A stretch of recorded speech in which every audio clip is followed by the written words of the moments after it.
allow ntungamo Izooba akakiiko ka Parliament ka Physical Infrastructure kabuganaho n'abakungu ku rw'umurimba City ntungamo hamwe na Kabale Municipality okugezaho kureba habwenje nguto zo mbyangebi ziremerekwa okurugero mbwire obwabahirwe. As soon as we're in town having lunch, the great tell me where a project manager will stop you from doing work when you have a design.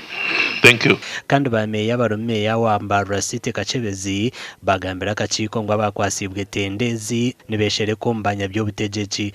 Contract egiziremu uburemezi wa kushanga nguru umuntu abena kimutamutai wakakumu ubundi uza kushangoshanga technical person n'ecyakiri kuba nakora hagira abantu bamujyangwa autakikora kora kirya noreba harmu issues za IGG na stoppinga bariya nabo contractor na choosing technical ati murampire supervisors ombwire konka ibyo byona nibiretwa okushanga ngo bwiri ningo umuntu kuba nakora tayine capacity.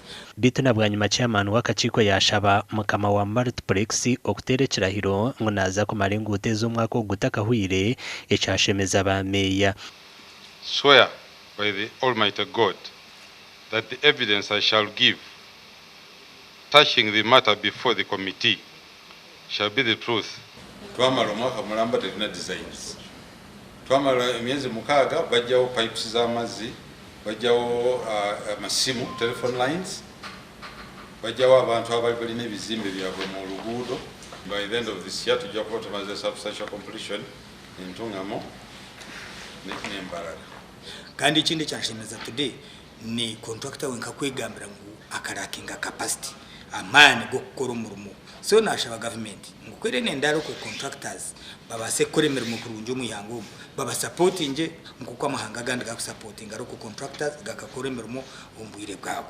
Bitu bo bakama ba Multiplex abakwasibwa umurimo gubayihakana bari kugira ngo nabakorengana na IGG ngo kwihaho abantu no babarwanisa amakuru agagasha kwa Jimmy Muhumuza.